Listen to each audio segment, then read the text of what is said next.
नमस्कार। हम सब नव ग्रहों की शांति के लिए या उनको प्रसन्न करने के लिए ऑल द टाइम उपाय करते ही रहते हैं। महंगी महंगी रेमेडीज़ या यज्ञ भी उनके लिए किया जाता है, लेकिन फिर भी ये रेमेडीज़ काम क्यों नहीं करती? अब रेमेडीज़ काम न करे उसके पीछे कई कारण हो सकते हैं। एक कारण तो ये भी हो सकता है कि जिस कर्म को दूर करने के लिए हम प्रयास कर रहे हैं वो शायद हमारा दृढ़ कर्म हो, अर्थात फिक्स डेस्टिनी हो, अनिवार्य प्रारब्ध हो, जो हमें भुगतना ही है, उसको टाला नहीं जा सकता। कोई भी स्किल पढ़ा लिखा वैदिक एस्ट्रोलॉजर आपको ये बता पाएगा कि ये आपका दृढ़ कर्म है या फिर इस कर्म को बदला जा सकता है। तो वन ऑफ द रीज़न ये भी हो सकता है कि वो हमारा दृढ़ कर्म हो, या फिर हमारा संकल्प या हमारे प्रयासों में कोई कमी हो, या फिर हम गलत चीज़ नवग्रह को डोनेट कर रहे हो, या फिर हम गलत समय पर वो चीज़ डोनेट कर रहे हो। शास्त्र ये कहता है कि मोस्ट ऑफ द टाइम हम गलत समय पर चीज़ों को ऑफ़र करते हैं। ग्रहों की रेमेडी हमें तब करनी चाहिए जब ग्रह एक्टिव मोड में हो, रिसेप्टिव मोड में हो।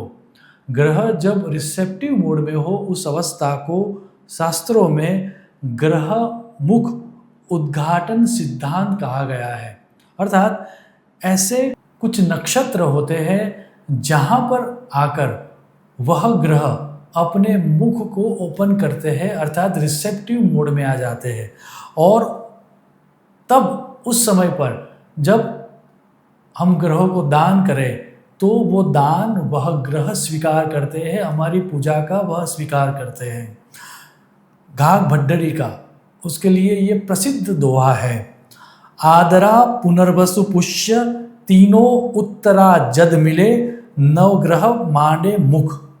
अर्थात आद्रा, पुनर्वसु और पुष्य ये तीनों एवं तीनों उत्तरा नक्षत्र, अर्थात उत्तरा फाल्गुनी, उत्तराषाढ़ा और उत्तरा भाद्रपद, इन नक्षत्रों में आकर, ऐसे ये 6 नक्षत्र है जिसमें आकर नव ग्रह अपना मुख ओपन करते हैं, अर्थात वह रिसेप्टिव मोड में आ जाते हैं।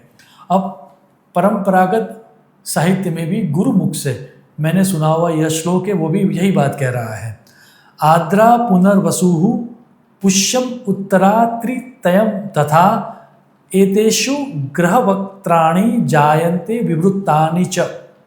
सो किसी भी ग्रह के लिए जो हमें रेमेडीज करनी है वो इन 6 नक्षत्र में वह ग्रह आए तभी करनी चाहिए, तो ही हमें रिजल्ट मिलता है, अन्यथा हमें रिजल्ट नहीं मिलता। अब नाउअडेज बहुत सारी ऐसी ऐप्स हैं, ऑनलाइन पंचांग भी अवेलेबल होते हैं, जहां आप देख पाओगे सिर्फ टाइप करके सर्च इंजन में कि कौन सा ग्रह अभी कौन से नक्षत्र में चल रहा है। ये 6 नक्षत्र में जब ग्रह होंगे तभी वो रिसेप्टिव मोड में है, ये याद रख कर ही हमें उसके लिए कोई उपाय करना चाहिए, उसके लिए कोई दान करना चाहिए या फिर उसके लिए कोई यज्ञ करना चाहिए। अनफॉर्चुनेटली इस तरह के रहस्यों को हमसे छुपाया जाता है और इसीलिए बहुत महंगी रेमेडीज़ करने के बावजूद हमें वो रिजल्ट नहीं मिलता।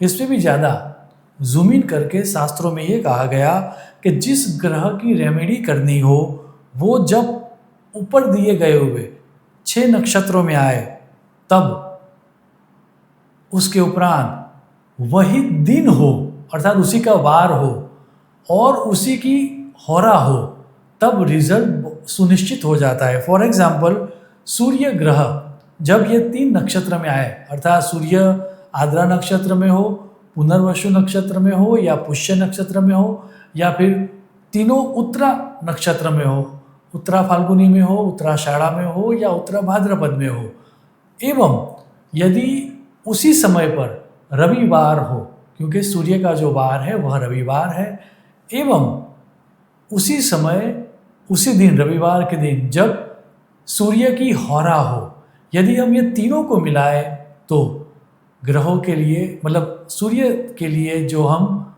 रेमेडी करेंगे उसका हमें सुनिश्चित परिणाम मिलेगा। ऐसे ही 100% नवग्रहों की शांति के लिए या उनकी प्रसन्नता के लिए हमें इस तरह से उपाय करने चाहिए। यदि हम इस तरह से उपाय करेंगे तो शास्त्र हमें गारंटी देता है कि हमारी रेमेडीज़ फेल नहीं जाएंगी। सो नेक्स्ट टाइम जब भी आपको किसी भी ग्रह की रेमेडी करनी हो तो यदि इस सिद्धांत को आप अप्लाई करोगे तो आप सुनिश्चित उसका फल प्राप्त करोगे। शुभम भवतु। प्रणाम।